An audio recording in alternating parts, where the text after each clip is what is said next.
नमस्कार, मैं हूं एक अरुण और आप देख रहे हैं मेरा वीडियो देश का स्वास्थ्य मेरे साथ।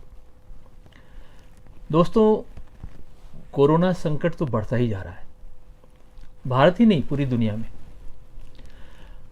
और ये संकट बढ़ने की कई वजह हैं। कुछ तो व्यवस्था की जिम्मेवारी है, लेकिन उससे ज़्यादा हम लोगों की जिम्मेवारी है। हम ही इसको बढ़ा रहे हैं। आपको मैंने बहुत पहले भी आगाह किया था कि ये बहुत नया वायरस है, लेकिन ज़्यादा घातक नहीं है। और विश्व स्वास्थ्य संगठन भी यही कह रहा है, तमाम स्वास्थ्य की संस्थाएं भी यही कह रही हैं।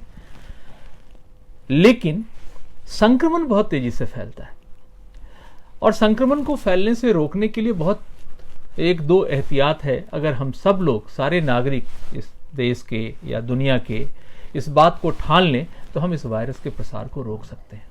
कड़ी जो एक व्यक्ति से दूसरे व्यक्ति तक जाती है, उस कड़ी को तोड़ने की ज़रूरत है, और वो तोड़ सकते हैं हम फिजिकल डिस्टेंसिंग से। रेगुलर जब हम बाहर निकलते हैं तो प्रॉपर मास्क लगाकर, और तीसरा है अपने हाथ को बराबर साफ रखकर, साबुन से अपना हाथ धोते रहें। ये 3 हिदायतें थी जिसको सरकारें कह रही हैं, समाज सेवी संगठन कह रहे हैं, स्वास्थ्य की सारी संस्थाएं कह रही हैं, विश्व स्वास्थ्य संगठन कह रहा है। लेकिन हमारे लोग इतने बेपरवाह हैं कि वो मानना ही नहीं चाहते। आप निकल जाएं बाजार में तो आपको दिखेगा कि लोगों को जैसे शायद कोई फर्क ही नहीं पड़ रहा हो। लेकिन जब वो बीमार हो जाते हैं, जब वो इस संक्रमण की चपेट में आ जाते हैं, तो फिर वो परेशान होने लगते हैं। और वो जो परेशानी है वो फिर उनकी जेब पर भारी पड़ती है। व्यक्ति अफरा तफरी में किसी निजी अस्पताल में चला जाता है। आपको मालूम है कि करीब 1 लाख रुपए औसतन रोजाना का खर्च है इस वायरस के संक्रमण के इलाज पे। जिंदगी के साथ जो होता है वो तो हम सबको पता है। लाखों की तादाद में लोग मारे जा चुके हैं, और रोजाना लगभग ऑफिशियली तो 50 से 60 हज़ार रिकॉर्ड हो रहे हैं हमारे देश में केस, लेकिन 1 लाख से ज़्यादा मामले रोज़ाना हिंदुस्तान में कोरोना वायरस संक्रमण के आ रहे हैं। तो दोस्तों, इसलिए मैंने कहा कि जब तक दवाई नहीं, तब तक बचाव ही इलाज है, और दवाई आने में वक्त लगेगा। विश्व स्वास्थ्य संगठन की हिदायतों को और तमाम ऐसी जो संस्थाएं हैं जो अंतर्राष्ट्रीय स्तर पर, राष्ट्रीय स्तर पर स्वास्थ्य के लिए जिम्मेवारी से काम करती हैं, उन संस्थाओं के बुलेटिन को पढ़ लीजिए, उन संस्थाओं के घोषणाओं को देख लीजिए, तो आपको समझ में आ जाएगा। इसलिए मैं फिर से निवेदन करना चाहता हूँ आप सब लोगों से कि फिजिकल डिस्टेंसिंग का पालन करें, मुंह को मास्क से ढक कर रखें, और हाथ धोते रहें। भीड़ भाड़ में अनावश्यक जाने से बचें। और तो अब तो सरकार ने कड़े हिदायत भी जारी कर दी हैं। अगर आपने मास्क नहीं पहना या आपने सार्वजनिक स्थान पर थूक दिया तो आपको मालूम है ना, 2000 रुपये का जुर्माना। और ये हमारे आपके हित में है। इसलिए सरकार की हिदायत को मानिए और अपने आप को भी बचाइए, समाज को बचाइए, देश को बचाइए। दोस्तों, आज मैं कोरोना काल में जो निजी स्वास्थ्य सेवाओं की स्थिति है उस पर बात करूंगा। आपको मालूम है कि मैं जन स्वास्थ्य के विभिन्न पहलुओं पर बात करता हूं, रोगों पर बात करता हूं, स्वास्थ्य की व्यवस्थाओं पर बात करता हूं, आम लोगों के पॉकेट पर सेहत के नाम पर जो खर्च होते हैं, जो बड़ी कॉरपोरेट कंपनियों के जेब में जाते हैं, लोगों के जेब से निकलकर जो पैसा कॉरपोरेट के पास जाता है, दवा कंपनियों के पास जाता है या बड़े अस्पतालों के पास जाता है, उस पर बात करता हूं। लेकिन आज की बात निजी स्वास्थ्य सेवाओं पर। मैं अपनी बात शुरू करने से पहले आपको बताना चाहूँगा कि भारत में स्वास्थ्य सेवाओं को लेकर एक संसदीय समिति है। स्वास्थ्य भारत में जन स्वास्थ्य की स्थिति का आकलन करने के लिए, जन स्वास्थ्य की स्थिति की परीक्षा करने के लिए संसदीय समिति बनी हुई है, जिसके अध्यक्ष हैं प्रोफेसर राम गोपाल यादव। प्रोफेसर राम गोपाल यादव ने अभी अपने रिपोर्ट जारी की है, संसदीय समिति की रिपोर्ट जारी की है। उस रिपोर्ट को कहते हैं कोविड-19 पर भारत की संसदीय समिति की रिपोर्ट। दोस्तों, ये जो रिपोर्ट है ये वही बात कह रही है जो बात हम पिछले कई महीनों से आपके साथ शेयर कर रहे हैं। संसदीय समिति ये कह रही है कि मरीजों से उपचार के शुल्क के नाम पर जो मनमानी रकम वसूली जा रही है वह अमानवीय है। प्रोफेसर रामगोपाल यादव जो राज्यसभा सांसद हैं वो कहते हैं, और उन्होंने ये अपनी रिपोर्ट राज्यसभा के अध्यक्ष सभापति श्री एम वेंकैया नायडू साहब को सौंपी है। उसमें उन्होंने कहा है कि कोरोना संक्रमण के मामले बढ़ने और सरकारी अस्पतालों में मरीजों के लिए पर्याप्त सुविधा न होने की वजह से लोगों की जानें ज़्यादा जा रही हैं। उन्होंने ये कहा है कि इलाज के लिए उचित मूल्य और अस्पतालों की जिम्मेवारी तय करने की जवाबदारी सरकार की है। यदि हमने निजी अस्पतालों की जिम्मेवारी तय कर दी, यदि सरकार ने सख्त पहल लेकर इन निजी अस्पतालों पर अंकुश लगाया और उनको जो गाइडलाइन जारी किया गया है उस पर ठीक से अमल हो, तो काफ़ी जानें बचाई जा सकती हैं। संभवतः कोरोना संक्रमण काल में अरसे बाद और इतनी जल्दी किसी संसदीय समिति की यह पहली रिपोर्ट है। मुझे लगता है कि पूरी दुनिया में संसदीय समिति की संभवतः यह पहली रिपोर्ट है। दोस्तों, देश में जो 138 करोड़ की आबादी है, उनके सेहत की क्या स्थिति है, इस पर मैं कई बार आपसे बात कर चुका हूं। लेकिन आप समझें कि कोरोना संक्रमण ने, यानी कि कोविड-19 की इस महामारी ने स्वास्थ्य सेवाओं की धज्जियां उड़ा दी। एक तरह से उसकी पोल पट्टी खोल के रख दी है। सरकारी अस्पतालों में व्यवस्था नहीं है और निजी अस्पताल बेहद महंगे हैं। निजी अस्पतालों ने तो एक तरह से आपदा में अवसर का पूरा इस्तेमाल किया है। मैंने आपको बताया कि लाखों रुपए पर रोज के हिसाब से इन अस्पतालों में कोरोना संक्रमण के इलाज के मैनेजमेंट पर खर्च हो रहा है। और ये कितना अनैतिक है, आप अंदाज़ा लगा सकते हैं कि एक सामान्य आदमी 1 लाख रुपया रोज कैसे खर्च कर सकता है। 50,000, कम से कम 50-60 हज़ार रुपया एक दिन अस्पताल में रहने का कैसे खर्च कर सकता है। और कोरोना संक्रमण एक ऐसा संक्रमण है जिसमें कम से कम 15 से 20 दिन तक आपको अस्पताल में रहना पड़ सकता है। उसके बाद अगर स्थिति बिगड़ गई तो वेंटिलेटर। और यही इस महामारी के साथ जुड़ा हुआ मामला है कि इस महामारी से लड़ने की जो पूरी सरकार की क्षमता है, वो इस बात पर उसका मूल्यांकन हो रहा है कि किस सरकार के पास कितने वेंटिलेटर्स उपलब्ध हैं, किस शहर में कितने वेंटिलेटर्स उपलब्ध हैं, कौन से राज्य में कितने वेंटिलेटर्स उपलब्ध हैं। यानी कि वेंटिलेटर, यानी कि मौत से जस्ट एक सीढ़ी पहले, मतलब हम मान चुके हैं कि कोरोना संक्रमण में हमको वहां पहुंचना है। तो दोस्तों, ये भयावह स्थिति है, इसलिए मैंने आपको शुरू में ही आगाह किया। मैं आपसे एक बात और शेयर करना चाहता हूं, वो ये है कि जो भारत सरकार ने एक राष्ट्रीय स्वास्थ्य नीति बनाई थी, हालांकि इस पर बहुत अरसे से बहस चल रही है। हम लोगों ने भी जन स्वास्थ्य नीति की मांग की थी। हम लोगों ने तो सन 2000 में एक बड़े सम्मेलन करके, जितने भी देश के जागरूक जन स्वास्थ्य वैज्ञानिक हैं, हम लोगों ने एक बड़ा सम्मेलन करके राष्ट्रीय जन स्वास्थ्य नीति की मांग की थी। लेकिन चलिए, वो तो बहुत पीछे की बात है, 20 साल पुरानी बात है। मैं आपको ताज़ा बता रहा हूँ कि सन 2017 में भारत सरकार ने राष्ट्रीय स्वास्थ्य नीति की घोषणा की थी। और राष्ट्रीय स्वास्थ्य नीति की इस घोषणा में सरकार ने माना था कि जो स्वास्थ्य पे होने वाला खर्च है उसको 2.5% कर दिया जाए। सच्चाई ये है कि अभी तक यह लगभग 1.5 से 1.7% खर्च होता है कुल जीडीपी का। यानी कि स्वास्थ्य सेवाओं पर सरकार बहुत कम खर्च कर रही है। और हिंदुस्तान जैसे मुल्क में, जहाँ की 138 करोड़ लोग रहते हैं, जिनमें 70 से 80% तो ऐसे लोग हैं जो महंगे इलाज का खर्च उठा ही नहीं सकते, ये जैसे तैसे अपना जीवन जीते हैं। इस पर कई संसदीय समिति की रिपोर्ट आ चुकी है और वो रिपोर्ट ये कहती है कि इनकी जो रोज़ाना आमदनी है या इनकी जो मासिक पगार है वो इतनी कम है कि वो जैसे तैसे सिर्फ अपना जीवन गुजर बसर कर सकते हैं। सरकारी अस्पतालों में व्यवस्था नहीं और निजी अस्पतालों में पहुंचने की उनकी क्षमता नहीं। तो कुल मिलाकर यह नीति जो बात कह रही थी, यानी कि जो राष्ट्रीय स्वास्थ्य नीति 2017 जो बात कह रही है, हम उस तरफ अगर तेजी से नहीं बढ़े तो अगले 2025 तक ये संभावना व्यक्त की गई है कि स्थिति विस्फोटक होगी। करोड़ों की तादाद में लोगों की मौत होगी, लेकिन ये मौत इतनी छिटपुट होगी कि लोग समझ नहीं पाएंगे, लोगों के अंदर वो बात नहीं आ पाएगी, लोग इस बात को महसूस नहीं कर पाएंगे कि इतना बड़ा डिजास्टर हो रहा है। कोरोना संक्रमण ने हमें एक तरह से चेतावनी दी है कि यदि हमने अपने जन स्वास्थ्य व्यवस्था को मजबूत नहीं किया, यदि सरकारों ने जन स्वास्थ्य को एक महत्वपूर्ण मुद्दा नहीं माना तो स्थिति बहुत भयावह होगी, एक तरह से मशाकर होगा, बड़े पैमाने पर लोगों की मौतें होंगी। भारत में जो स्वास्थ्य की स्थिति है, मैं आपको उसके बारे में बता दूं। भारत में जो स्वास्थ्य का पर जो खर्च होता है वो अनुमानतः जीडीपी का 5.2% है, लेकिन जो सार्वजनिक स्वास्थ्य है उस पर 1.5% से भी कम खर्च होता है। और जो गरीब और ज़रूरतमंद लोग हैं उनके स्वास्थ्य की ज़रूरतों को अगर हम पूरा करने की बात करें तो उस लिहाज से ये बहुत ही कम है।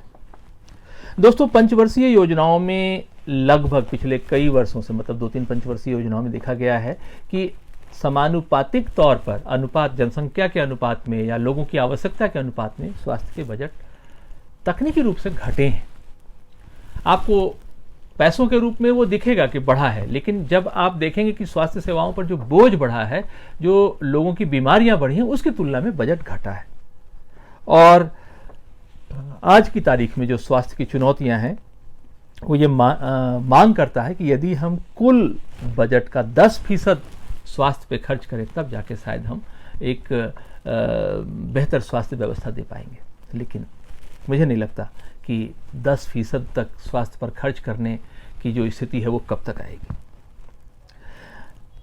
साथियों, मैं आपसे बार बार कह रहा हूं कि भारत में करीब 75 से 80% लोग अभी भी छोटे कस्बे, गांव में रहते हैं और उनके पास आय के बहुत बड़े साधन नहीं है, इसलिए वो निजी अस्पतालों का खर्च नहीं उठा सकते।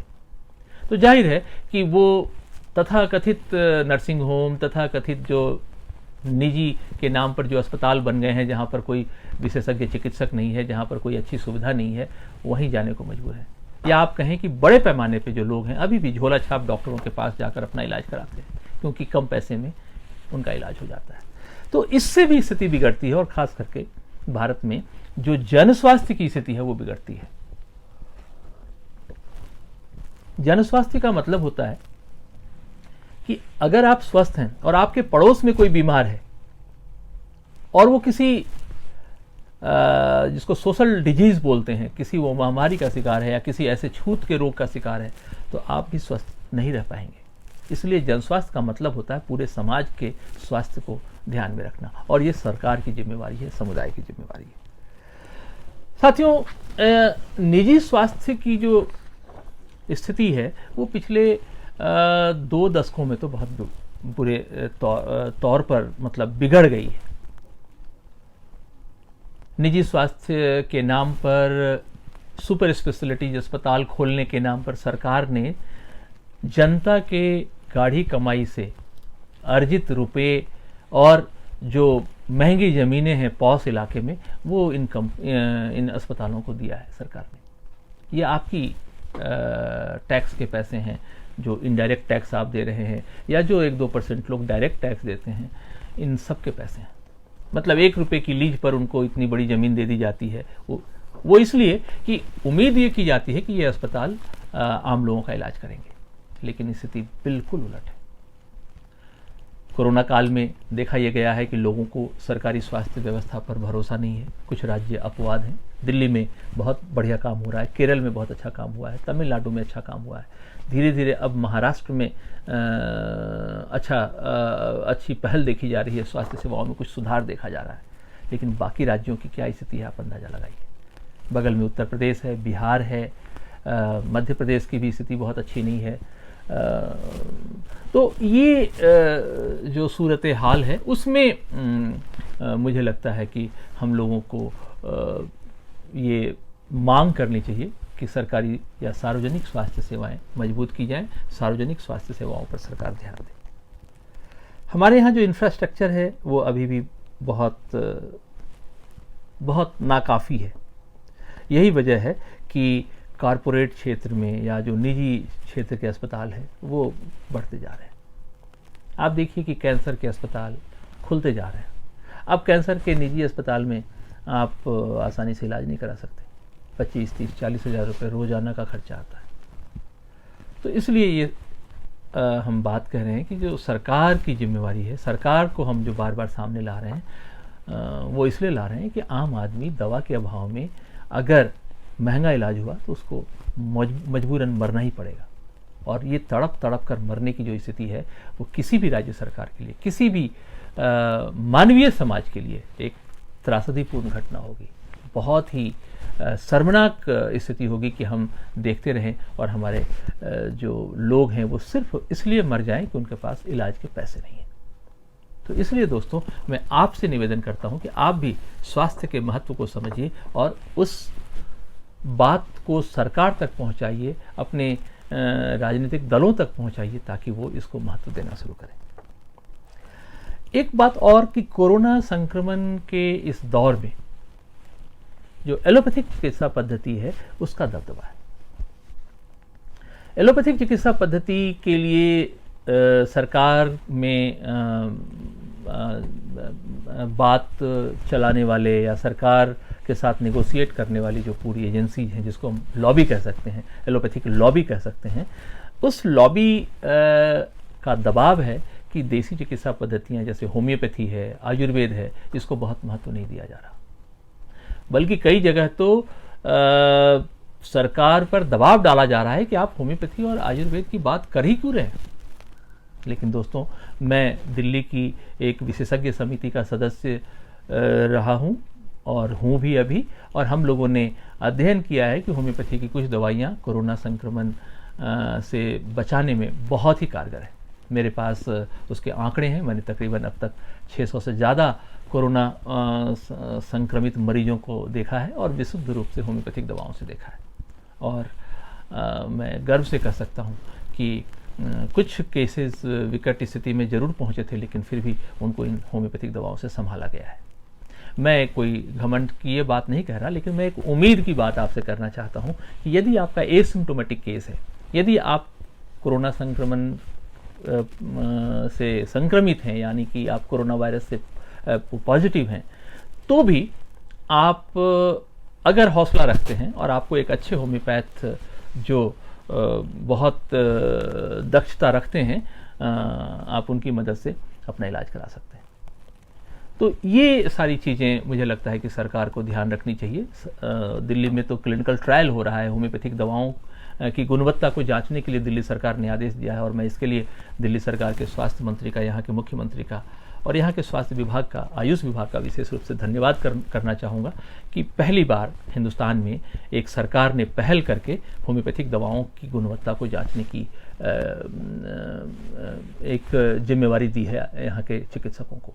और मुझे पूरी उम्मीद है कि होम्योपैथी उस पर जरूर खरा उतरेगी। और कोरोना वायरस तो एक वायरस है, ऐसे तमाम वायरस जो कतार में हैं, आने वाले समय में माना यह जा रहा है कि अगले कुछ महीनों में, अगले 1-2 वर्षों में और भी नए वायरस की चुनौतियां हमारे सामने आने वाली है।